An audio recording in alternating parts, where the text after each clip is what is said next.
굉장히 무더운 하루였습니다. 얼굴들을 뵈니까 얼굴이 좀 타신 분들도 있고 우리 청년들이 절 보더니 얼굴이 까맣게 타셨네요. 저는 사무실 밖에 안 있었는데 단 잠깐 나갔다 왔더니 새까매지더라고요. 그래서 여름이 벌써 왔나 싶은데 아침 저녁으로는 또 추워요. 아침 저녁으로는 춥고 낮에는 덥고 그래서 즉 옷을 개발하면 낮에는 반바지 됐다 밤에는 긴 바지 됐다 그런 옷을 누가 낮에는 반팔 됐다 밤에는 긴팔 됐다 하는 옷을 누가 개발하면 참 이 지역에서는 입고 다니기 좋겠다. 아직도 감기가 다들 우리 교인들 중에도 감기가 재발한 분들이 많더라고요. 근데 첫 번째 감기 걸린 것보다 한 2주 지나고 나았다 싶은데 다시 재발하죠. 그때는 아주 죽어요. 제가 그냥 한 재발을 하고 났더니 이게 혹시 코로나가 아닐까 싶을 만큼 되게 아파요. 그리고 한 2주 지나니까 이제 조금씩 되살아나기 시작하는 것 같아요. 그래서 이제 하나님 되살아날 때가 되었죠. 그래서 어제 필리핀의 현지인 목사님이 참 열심히 목회를 하는 목사님이 부부가 오셨어요.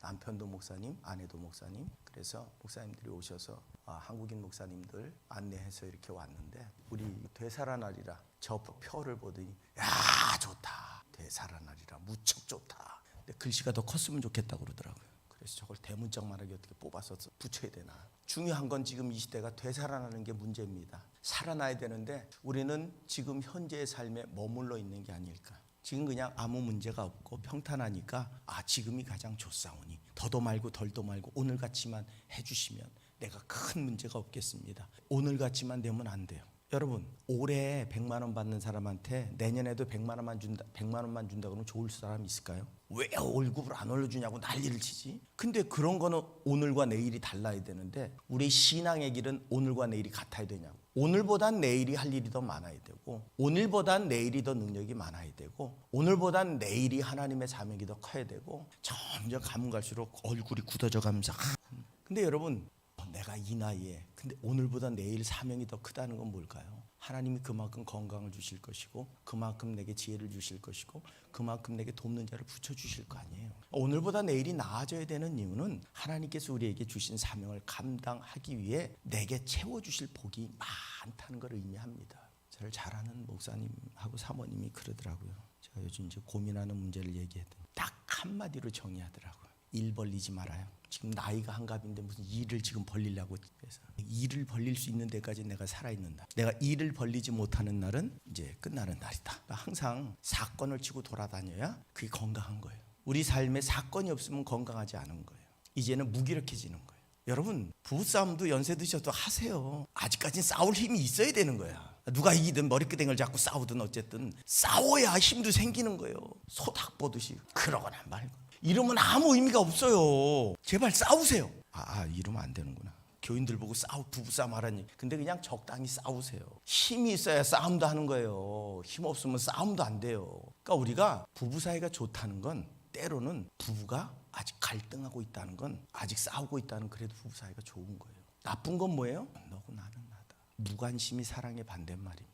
관심 있으면 싸우게 돼 있어요. 저희는 요즘도 싸워요. 관심이 심해질 땐 강하게 싸우고 관심이 좀 덜해질 땐 덜 과하게 싸우고. 그러니까 적당한 활력이 우리 안에 있어야 뭘 해도 의욕이 생기는 거예요. 그냥 이래도 그만 저래도 그만 이러면 하고 싶은 일도 없어요.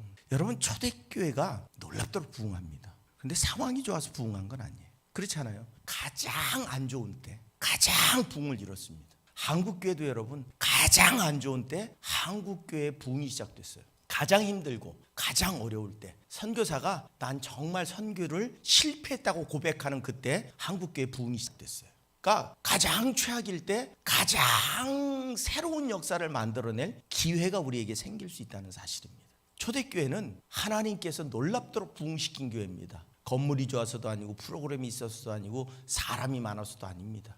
아주 극소수의 사람들, 아주 두려움에 쌓인 사람들, 아무 건물도 없고 그저 숨어서 살기만 기대했던 그 사람들이 초대교회의 부흥을 시작할 때 아주 송두리째 변화시켜버려요. 아주 적은 수가 놀랍도록 역사를 만들어냅니다. 3%의 소금이 바닷물을 짜게 하듯이 97%는 물이고 3%의 소금이 바닷물을 짜게 만들듯이 놀라운 역사를 만들어냈습니다. 오늘 우리는 이 땅 가운데 뭘 남겨야 될까 많이 고민을 합니다. 호랑이는 죽어서 가죽을 남기고 사람은 죽어서 이름을 남긴다고 하죠. 누구에게나 이름은 남습니다. 왜냐하면 묘비에 새겨지잖아요, 그 이름이. 그런데 문제는 뭐냐면 그 이름이 어떤 모습으로 남느냐 하는 겁니다. 요즘 카톡에 문자에 동부연의 목사님들, 부모님들, 이전에 목회하던 목사님들 소천 소식이 거의 매일 들어와요. 하루에 막 2건, 3건씩 들어와요. 그런데 어느 분은 아는 분이에요. 그러면 그분의 이름이 딱 뜨는 순간 이분은 이랬지. 그냥 이름을 보는 순간 우리는 압니다. 근데 진짜 목사였던 분에게는 저절로 고개가 숙여지고 저절로 찾아가게 되고 겸손하게 그분의 과거를 돌이키는 시간을 갖게 되죠. 그런데 세상에선 지위도 높았고 재산도 많았고 영광도 많이 차지했던 분이 그분의 이름 뒤에 남아있는 부끄러운 흔적은 아이고 잘된 라는 말로 정리가 돼버리고 말아요. 오늘 하나님은 우리에게 무엇을 남길 것인가? 오늘 성경은 우리에게 이렇게 말합니다. 너희는 증인이 되어 너희 이름이 증인으로서 남아야 된다고 말씀을 하고 있다는 겁니다. 이건 사명이었고 교회가 존재하는 이유였습니다. 오늘 여러분, 우리가 그리스도인 이유가 뭘까요? 이 땅에 복음을 전하는 일이고, 이 교회가 이 땅에 존재하는 이유는 영혼이 구원받게 하는 이유입니다.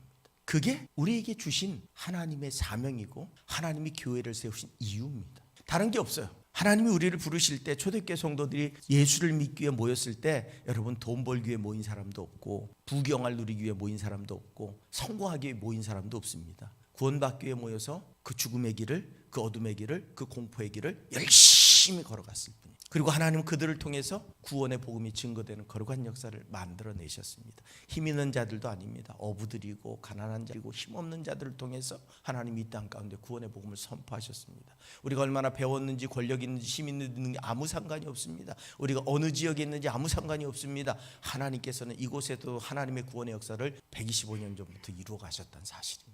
지금 우리 그리스도인들이 야생성을 잃어버렸다라고 하는 건 뭐냐 하면 구원의 복음을 선포하는 거룩한 사명을 잃어버렸다는 거예요. 오늘 우리에게 주님을 따라가는 삶, 그 주님을 따라가는 삶의 가장 중요한 것은 증인이 되어야 된다고 하는 사실입니다. 여기 중요한 건 뭘 하라는 게 아닙니다. 어떤 사람이 될 것인가 하는 겁니다. 우리는 증인이 되라면 뭘 시키는구나 라고 생각해요. 아니요, 내가 증인으로서 살아가기 위해서는 내가 어떤 사람이 될 때 삶으로서 우리는 그리스도를 증거할 수 있는 존재가 되기 때문에 그렇습니다. 그렇다면 우리의 삶을 어떻게 세워야 될까? 첫째로 때를 계산하는 사람이 아니라 사명에 순종하는 증인이 되어야 된다는 거예요. 오늘 제자들이 뭐라고 말하고 있습니까? 오늘 성경 보니까 때와 그들이 모였을 때 예수께 이르되 주께서 이 이스라엘 나라를 회복하심 이때니까. 언제쯤 다시 우리가 다시 일어날까요? 언제쯤 다시 메시아 오심으로 성공할까요? 언제쯤이나 제가 매일 교회 무릎 꿇고 새벽이고 저녁이 기도하는 게 하나님 부흥을 주옵소서. 언제나 부흥을 주실 거예요. 어느 때나. 그런데 이 말씀을 읽으면서 깨지는 거예요. 그때는 내가 정하는 거고 넌 네 일이나 해. 뭘 그렇게 언제 주실 거예요? 어느 때는 적당한 때가 언제예요? 그 때와 시기는 내가 정해. 자꾸 언제 어느 때 얼만큼이나 그거 따지지 마. 넌 네가 할 일만 해. 오늘 제자들이 하늘로 올라가실 주님을 바라보며 어느 때 다시 이스라엘이 회복될까요? 메시아가 다시 오실까요? 그때는 아버지가 알아. 너희는 오늘 너희의 할 일을 하라고 말씀하고 있다는 겁니다. 오늘 우리는 예수 믿으면서 시기와 방법에 대해서 집착하고 있는 게 사실입니다. 언제입니까? 언제 복 주실 거예요? 언제 응답 주실 거예요? 언제 해결해 주실 거예요? 언제 치료해 주실 거예요? 언제요? 지금 당장 몇 년, 몇 월, 며칠, 몇 시에 해줄 건지 약속을 하세요. 그건 네가 알 바 아니라는 거예요. 그건 아버지의 권한인 거예요. 단지 그 아버지의 권한 안에서 네가 어떻게 살 것인가를 좀 결정해. 오늘 여러분 우리는 하나님께 구원받은 백성이라고 믿습니다. 아멘. 물어봐야만 대답을 하시나요? 우리는 구원받은 백성입니다. 그럼 구원받은 백성으로 살면 돼요. 그렇죠? 아니에요? 필요한 게 많아요? 살려니까? 근데 내가 구원받았으면 구원받은 백성으로 살라는 거예요. 오늘 지금 이 순간 너에게 주어진 이 시간에 네가 구원받은 백성으로 살면 된다는 거예요. 주님이 다시 오시는 그때는 주님이 아버지가 정하신 때 다시 오실 것이고 이 땅을 분명히 심판하실 겁니다. 그건 하나님의 때. 나의 때는 언제요? 지금 이 순간. 내가 구원받은 백성으로 살아가야 될 때는 지금 바로 이 순간이라는 겁니다. 신앙이 뭘까요? 미래를 아는 능력이 아닙니다. 신앙은 오늘 순종하는 삶을 살아가는 게 신앙입니다. 신명기서 29장 29절에 감추어진 일은 우리 하나님 여호와께 속하였거니와 나타난 일은 영원히 우리와 우리 자손에게 속하였다고 말합니다. 하나님이 감추신 것은 하나님 앞에 맡기고 하나님이 나타내신 말씀에 오늘 내가 적응하며 살아야 된다. 우리는 숨겨진 것에 관심이 많아요. 그렇죠? 하나님의 천국은 언제 올까? 또 우리의 미래는 어떻게 될까? 우리 자녀들의 미래는 어떻게 될까? 하나님이 숨겨놓으신 것에 참 관심이 많아요. 오늘도 제대로 못 사는데 지금 내게 주어진 시간이 지나가면 그 아까운 시간을 뒤로 보내야 되는, 앞으로는 어떻게 될까? 앞으로는 내 시간이 아니라니까요. 지금만 내 시간이에요. 그 앞으로의 계획은 하나님이 하나하나 이루어 가실 거예요. 그러게 오늘 내게 주신 이 날에 집중하시기 바랍니다. 믿음은 바로 지금 내가 하나님의 뜻대로 사는 게 믿음입니다.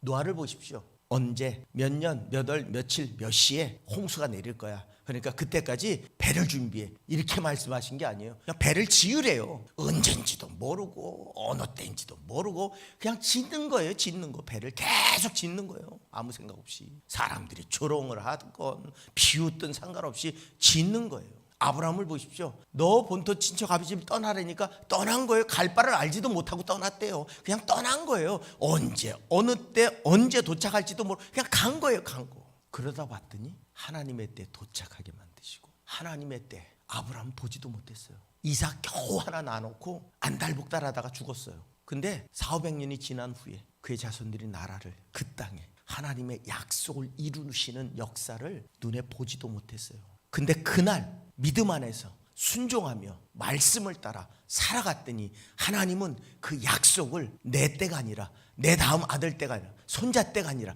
증손자 때가 아니라 자신은 바라볼 수도 없는 그때 완성하시고 성취하셨어요. 오늘 여러분 우리에게 주신 하나님의 구원의 약속은 나의 때에 이루어질 겁니다. 하지만 나를 통해 이루실 그 거룩한 약속은 언제인지 모르지만 내 자녀들을 통해서 손자들을 통해서 누군가를 통해서 일어날 줄로 믿습니다. 제가 조금 젊어서는 내 때 부흥을 해야 돼. 내 성공한 목사는 돼야지. 그래도 성공한 목사 돼서 금이환영해서 집에 갈 때는 그래도 어음하고 가야지. 성공한 목사가 안 되더라고요. 매일 시골 목사지. 통일전망대 밑에 있다 그러면 불쌍해 보이는 목사지. 그냥 그 시골에서 얼마나 고생하고 있을까. 맞아요. 시골에서 고생하는 거. 근데 여기를 와보면 다들 놀래더라고요. 큰 도시네. 그래서 그때마다 내가 속으로 코웃음을 치죠. 여기가 도시면 뭐 그렇죠? 속초는 무슨 뭐 거대 도시고 서울은 무슨 뭐 나라인가? 듣기 좋으라고 하는 이야기지만 본인들이 상상했던 시골과는 다른 모습인 건 사실이에요. 항상 상상들을 그렇게 하고 와요. 산 언덕 위에 바다가 보이는 조그만 초마집 같은 교회, 초가집 같은 교회. 아마 그런 교회에서 목회하고 있을 거야. 그 와서 보면 어머 그렇지는 않네. 다들 와 놀래요. 나는 놀래는 이유를 모르겠어요. 여기는 다 초가집만 해야 되고 여기는 다 바다를 봐야만 되고 여기는 다 창고 같아야 되고 다 그런 건지 모르겠지만 왜 놀래는지 모르겠지만 다 놀래요. 와서 보면 오 교회가 크네. 아니 우리 교회는 큰 교회가 아니고 그냥 고만고만한 교회예요. 그러니까 본인들이 상상했던 것보단 큰 거야. 그러니까 놀래. 근데 제 욕심은 그게 아니야. 사람들이 알아봐줘. 제가 한때 꿈은 그랬잖아요. 간성교회가 한 10,000명 정도 모이는 교회가 되기를. 다들 나를 한심스럽게 쳐다보면서 그 꿈도 참 왜요? 속초에서 들어오고 그러면 10,000명 돼요? 불가능한 건 아니에요. 10,000명 정도가 모이는 교회를 만들어 놓고 내가 거들먹대면서 그냥 이러고 가려야 되는데 하나님이 오늘에나 충실해라. 네 주제를 알고 오늘에나 충실해라. 10년 후에 20년 후에는 내가 알아서 하지 네가 알아서 하는 건 아니다. 근데 오늘 네가 눈물을 뿌리고 오늘 네가 씨를 뿌리면 10년 후에 20년 후에 너는 보지 못할지 몰라도 나는 이 교회를 향해 계획해 놓은 걸 이루어갈 거다. 여러분 우리는 분명히 노아 같은 믿음의 길을 걸어가야 됩니다. 우리는 증인으로서 내게 주어진 오늘의 최선을 다하고 내가 증인으로서 오늘 충실한 사람이 될 때 하나님은 하나님의 때 하나님의 일을 하시는 겁니다. 두 번째로 사람의 열심이 아니라 성령의 능력으로 증인이 되어야 된다는 거예요. 여러분 하나님의 일은 사람이 하려고 해도 안 돼요. 지치고 고단하고 힘들어요. 엘리야조차도 지치고 고단하고 피곤하고 힘들어요. 낙심할 때가 있어요. 그래서 오늘 성경이 뭐라고 말합니까? 오직 성령이 너에게 임하시면 너희가 권능을 받고 그 다음서부터 우리는 하나님의 일을 할 수 있는 거예요. 우리는 자꾸 착각해요. 우리의 열정으로 그 열정이 우리를 지탱해 주는 건 얼마 못 가요. 성령이 나를 붙들어 주실 때 내가 그 성령의 인도하심 따라 하나님의 사명을 감당할 수 있는 것이지 내 의지와 생각과 노력은 항상 한계가 있어요. 그래서 제가 낙심할 때마다 하는 일은 기도하는 거예요. 내가 힘들 때마다 하는 일은 기도하는 거예요. 어려울 때마다 하는 일은 기도하는 거예요. 왜냐하면 그게 아니면 안 된다는 걸 목회하면서 깨달았기 때문에. 여러분, 저는 피곤할 때가 없고 낙심할 때가 없고 힘에 겨울 때가 없을까요? 의외로 제가 욕심이 많아요. 뭔가 계획을 짜고 뭔가 준비를 하고 그게 꽉 내가 원하는 만큼 풍성하게 꽉 안 될 때는 아주 지푸라기 타서 없어질 때 죽어가지고 하루 이러고 있어요. 그때 제가 깨달은 건 이거예요. 그때 내가 일어설 수 있는 유일한 길은 하나님 앞에 무릎 꿇는 것밖에는 없다는 거예요. 그분이 날 위로해 주시고 때로는 한탄도 하고 때로는 원망도 하지만 결국은 그분이 나를 세워주시지 않으면 그 지친 가운데서 일어날 수가 없다는 거예요. 여러분, 우리가 신앙생활하면서 지치지 않는 분이 있나요? 힘들지 않는 분이 있나요? 낙심할 일이 없는 분이 있나요? 시험 안 든 날이 있나요? 아니요. 우리는 매일매일, 어떤 땐 매일매일 시험 들고 어떤 땐 매일매일 힘들고 어떤 땐 매일매일 낙심하고 어떨 땐 매일매일 아이 교회 가지 말아야지. 저도 그럴 때가 있대요. 아이 교회 가지 말아야지. 근데 내가 목사를 안 할 수가 없어. 그렇잖아요. 아우 교회 가지 말아야지. 근데 내 직업이 목사야. 그 여기서 사는 사람이 직업이라고 얘기하면 안 되는데 사명이라고 얘기하지. 목사는 직업이 아니래요. 목사는 직업으로 삼아서 하는 게 아니에요. 근데 어떨 때는 나한테 직업일 때가 있더라고요. 내한테 직업일 때가 언제예요? 내가 지칠 때요, 힘들 때요, 하기 싫을 때요. 그땐 직업인 거예요. 근데 다행인 건 뭔 줄 아세요? 직업이라 나와요. 직업이라. 그 참 일장일단이 있죠. 그게 직업이 되면 안 되는데 그 사명의식이 사그라들 때 직업의식을 가지고 나오는 거예요. 그 직업의식을 갖고 여기저기 깨지다 보면 다시 사명이 되살아나는. 분명한 건 여러분, 내 힘으로 하는 건 불가능해요. 그건 주님도 아셨어요. 너희가 복음의 증인되는 건 네 힘으로 아예 안 돼. 생명의 위협 앞에서, 누군가의 조롱 앞에서, 누군가의 비난 앞에서 행동하기가 참 힘들어요. 요즘은 유튜브가 나가서 미국에서도 본대잖아요. 제가 유명한 사람이 미국에 있는 목사, 동기 목사가 목사님 유튜브로 자주 봐요 그러더라고요. 그래서 나는 지거 안 보는데 지는 왜 내 걸 볼까 궁금하기도 하고, 여기 홍제당 약국 가면 가자마자 목사님 뭐 드릴까요? 그때마다 제가 점잖해야지, 말 조심해야지. 생활하기가 힘들어. 생활하기. 성질이 여기까지 나가지고 딱 들어갔는데 목사님 무슨 뭐 드릴까요? 네 제가요. 돌변해가지고 점잖은 척, 거룩한 척 못해요. 내 힘으로, 내 인격으로, 내 감정으로, 내 생각으로 하나님의 일을 한다고요? 대도 않는 소리. 하나님이 날 붙들어 주시니까 하는 거예요. 우리의 신앙생활은 하나님이 붙드셔야 하는 거예요. 여러분, 상처받을 일이 얼마나 많고 낙심할 일이 얼마나 많습니까? 하기 싫을 때가 얼마나 많습니까? 돈 되는 일도 아닌데 교회를. 근데 하나님이 내게 감동을 주시고 기쁨을 주시고 감사를 주시니까 하게 되는 거예요. 그래서 오늘 증인의 삶이 결국은 성령의 권능이 없이는 불가능한 걸 아셨기에 오늘 성령의 권능을 받을 때 너희가 땅끝까지 증인이 될 수 있다고 말씀한 것인 줄로 믿습니다. 그러기에 증인의 삶은 어떤 건 줄 아세요? 기도의 삶입니다. 성령 없이는 사명을 감당할 수 없기 때문에 그렇습니다. 진정으로 오늘 우리 교회가 회복해야 될 건 다른 게 아닙니다. 성령을 의지하는 무릎이 회복돼야 돼요. 한국교회는 점점 그 무릎을 잃어가고 있습니다. 한국교회는 점점 그 무릎의 가치를 상실해가고 있습니다. 낙타 무릎이라고 하는 책도 있지만 기도를 너무 많이 해서 무릎이 툭 튀어나와서 낙타 무릎같이 된 목사님들도 계세요. 왜냐하면 방석을 놓고 하는 게 아니라 맨 마룻바닥에 하다 보니 굳은 살이 배겨버린 거예요. 저도 한때는 그런 꿈을 꿨습니다. 아파서 못하겠더라고요. 한 시간만 무릎 꿇고 있어도 다리가 저려서 온몸이 막 뒤틀리기 시작해가지고 흔들기 시작하고 안 되더라고요. 분명한 건 여러분, 오늘 한국교회가 회복할 건 다른 게 아니에요. 지금 부흥을 기대하고 프로그램 개발하고 교회 건축 많이 하고, 아니요. 성경이 우리에게 주신 부흥의 방법은 기도입니다. 성령이 우리에게 임하심이 저절로 이루어지게 돼 있습니다. 우리가 바뀌기 때문에, 우리가 변하기 때문에 저절로 부흥은 일어나게 돼 있어요. 근데 한국교회 무릎이 점점 사라지고 있다는 거예요. 뭐만 발전해요? 머리만 발전해요. 머리만 발전해서 이게 옳으네, 저게 맞네, 이게 틀렸네, 이게 낫네. 우리는 그렇게 고민하고 있어요. 우리 과거에 어머니 세대, 아버지 세대는 참 무릎으로 사신 세대예요. 정말로 우리 돌아가신 권사님들 봐도 그냥 무릎으로, 쭈그락 무릎으로 이웃교회에 해녀를 하시는 권사님이 계세요. 아들 셋이 목사예요. 그 권사님은 해녀 그 고된 일을 하고 저녁에 오면 교회에서 자고 새벽에 나가서 일하시는 분이에요. 그게 매일의 일상인 거예요. 그분은 제가 그 교회 작지만 부흥회를 할 때 한번 가봤더니 그분이 그 노인네가 반주를 하시더라고요. 그 연세에 60, 70이 되셨을 때 반주를 하시더라고요. 근데 기도를 하는데 어떻게 하는지 아세요? 찐들을 치다가 옆에 무릎 꿇고 앉아가지고 기도를 하더라고요. 그냥 맨바닥에. 그리고 또 일어나서 반주하시고. 그분은 일상이 그렇대요. 이 새벽에 갔다가 꼭두 새벽에 가거든요, 해녀들은. 그러면 그분들이 안에서 소변을 다 놓아요. 수영복을 입고 있기 때문에, 잠수복 때문에 안에서 소변을 다 봐요, 그냥. 그러고 나면 오면 반드시 샤워를 해야 돼요. 그래서 그리고 샤워하시고 그 지친 몸을 이끌고 미역도 말리고 뭐하고 다 하시고 난 다음에 교회로 올라오신대요. 그 권사님하고 같이 목회를 했던 목사님을 제가 지난 체육대회 때 만났는데, 그 목사님이 그래요. 그분은 그렇게 해서 밤새 교회에서 주무신대요. 어디 가지도 않고 밤새 하는 일이 기도예요. 그래서 아들 셋을 전부 다 목사를 만들었어요.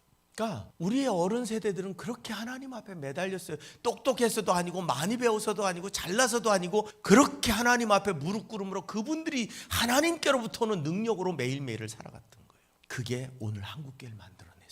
그런데 오늘 한국교회는 그 무릎을 잃어가면서 점점 세속화되고 점점 하나님의 뜻이 떠나가고 점점 인간적인 생각들이 교회를 점령해가는 안타까운 현실 속에 이런 잡음 저런 잡음 별의별 잡음들이 교회 안에서 난무하고 있는, 오늘 여러분 우리의 부흥은 무릎으로부터 성령을 받고 권능을 받을 때 우리가 증인될 수 있음을 기억하시기 바랍니다. 마지막으로 증인의 중심 내용은 예수 그리스도입니다. 우리가 전해야 될 분이 예수님입니다. 그리고 그분을 우리는 삶과 말로 전해야 됩니다. 단순하게 입으로 전하는 게 아니고 내 삶이 예수 만나 변화된 것, 그리고 내 삶에 대해 물어볼 때 내가 입술로 그 주를 간증하는 것, 그것으로 변화가 일어날 수 있어야 된다는 사실입니다. 유열이라고 하는 가수가 잠깐 방송에 나왔더라고요. 봤더니 그냥 치료법이 없는 병에 걸렸었더라고요. 폐가 굳어져가는. 그래서 이식을 받게 되는데 그 과정 중에 본인이 하나님을 간증하더라고요.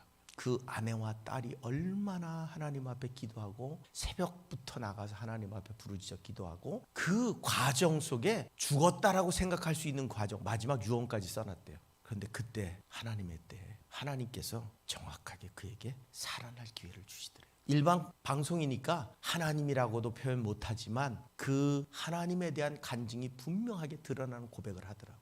김용만이라는 개그맨이 어느 방송국에 나와서, 기독교 방송에 나와서 간증을 하더라고요. 근데 그 김용만이라고 하는 가수가 어느 날 이성미 씨가 성지순례 가자고 그랬대요. 그래서 본인이 성지순례를 가겠다는 대답은 안 했지만 그때가 가장 본인이 어려웠을 때래요. 통장에 돈이 없었대요. 그래서 하나님 앞에 기도했답니다. 하나님은 응답하시는 분인데 하나님이 주시면 가고요. 그랬더니 뭐라고 그러더라고요. 자신이 잊어버리고 있었던 어떤 묵혀진 돈이 다시 자기에게 왔는데 딱 그 금액이 들어왔대요. 제가 정확하게 기억을 못하는데 그 금액이 들어왔대요. 정확하게. 본인이 기도한 그대로 응답이 주어졌대요. 여러분, 우리 하나님은 정확하신 분입니다. 그 하나님의 정확하신 그때를 우리가 경험하고 싶다면 오늘 우리는 하나님의 증인으로서 살아가야 됩니다. 그 증인으로서 내가 고백할 건 내가 아닙니다. 그 양반들이 자랑하는 건 내가 이렇게 믿음이 좋고 내가 이렇게 훌륭하고 내가 이렇게 좋은 일을 경험했다고 이야기하는 게 아니에요. 그 일을 행하신 예수를 증거하는 거지. 근데 그 일을 행하신 예수를 어떻게 증거해요? 자신의 삶으로 증거하는 거예요. 죽음을 넘어오는 고비를 통해. 여러분, 그 이야기는 쉽지만 그 긴 시간 동안 죽음과 싸워오며 살아갔던 그의 처참한 시간이 얼마나 간절했을까요? 이제는 방법이 없어서 죽는다고까지 생각했을 때 마지막으로 딸에게 말을 못해서 글로 남겨놨던 유서. 여러분, 그 상황이 얼마나 처참했을까요? 그런데 그 삶으로 그 죽음의 고비를 이겨왔던 자신의 삶을 이야기하며 그 삶이 하나님을 증거하는 도구가 되어진다. 오늘 우리는 예수를 증거하는 자들입니다. 우리에게 증인이 되라고 말씀하셨고 우리는 예수를 증언하는 사람들인데 그냥 말로 지식으로가 아니라 내 삶의 변화를 통해, 내 삶의 변화를 통해서 하나님이 나를 통해 드러나도록 만드는 삶. 그게 우리가 예수를 증언하는 삶이 되어질 겁니다. 스데반이 그랬습니다. 예수를 만나 구원의 은혜를 누렸더니 돌에 맞아 죽으면서 자신을 돌로 죽이는 자들을 위해 기도할 수 있었다. 아마 저 같았으면 주먹 들고 나가갖고 두드러 팰라고 덤벼들었을 거예요. 분명한 건 여러분, 우리의 한계를 뛰어넘는 건 우리 스스로가 할 수 있는 게 아니에요. 우리가 거룩해져서 할 수 있는 게 아니라 우리 안에 계신 성령님이 나를 그렇게 붙들어 주실 때, 그 고백이 가능하게 만드실 때, 그 권능으로 나를 붙들어 주실 때, 내 삶이 그 성령에 온전히 붙들림 받을 때, 그때 나는 진짜 증인으로서의 삶을 살아갈 수 있는 거예요. 네, 여러분, 우리는 증인의 삶보다는 오늘 내가 뭘 먹을지 마실지 입을지, 오늘 내가 얼마나 성공할지, 얼마나 많이 벌지, 얼마나 높아질지에 관심이 있고 하나님을 그곳에 사용하기 원하지, 하나님이 우리에게 주신 명령, 너희가 증인이 되어야 된다고 하는 것, 우리의 존재 이유, 우리의 사명이고 이 교회가 이 땅에 있어야 되는 이유는 다 잊어버리고 우리가 지금 우리의 편안함과 우리의 즐거움과 우리의 만족을 위해 살아간다면 이 교회의 부흥은 일어나지 않습니다. 오늘 이 땅 가운데 하나님이 주신 사명을 붙들고 몸부림치며 기도하는 자가 있을 때 분명히 그에게는 하나님의 놀라운 역사들이 임할 겁니다. 베드로를 보십시오. 어린 여종 앞에서도 부인하던 그가 너희가 죽인 그 예수가 오늘 다시 살아나셨다고 선포할 수 있는지 이유. 근데 아무도 그를 죽일 수 없도록 하나님이 그를 지켜내시고 보호하셔서 그로 인해 수없이 많은 사람이 돌아오게 만드신 역사. 여러분, 내가 나를 위해 살 때 하나님은 나를 위해 해주실 일이 많지 않지만 내가 하나님을 위해 살 때 하나님은 내 전부를 책임져 주셔야 돼요. 내 삶의 그 자리가 하나님의 역사의 자리가 되기 원한다. 오늘 나는 지금 세상의 영광을 위해 하나님을 붙들 게 아니라 하나님의 증인으로 어떻게 살 것인지를 고민할 때 하나님 우리에게 동행하시는 은혜와 역사를 덧입혀 주실 줄로 믿습니다. 오늘 하나님 우리에게 증인이 되라고 말씀합니다. 오늘 내가 예수 안에서 거듭나서 진정으로 때가 아니라 오늘의 나의 삶에 충실하고 성령의 권능을 받아서 그 권능 아래서 주님의 인도하심 따라서 내 삶과 내 말과 내 인생이 하나님을 증거할 수 있도록 살아간다면 하나님은 우리와 동행하시며 책임져 주시고 인도하시고 축복하시고 보호하시고 역사를 통해 이 땅에 하나님의 새로운 부흥의 시대를 맞이하게 만들어 주실 줄로 믿습니다. 그 은혜의 통로, 그 영광의 통로가 우리가 되실 수 있기를 주님의 이름으로 부탁을 드립니다.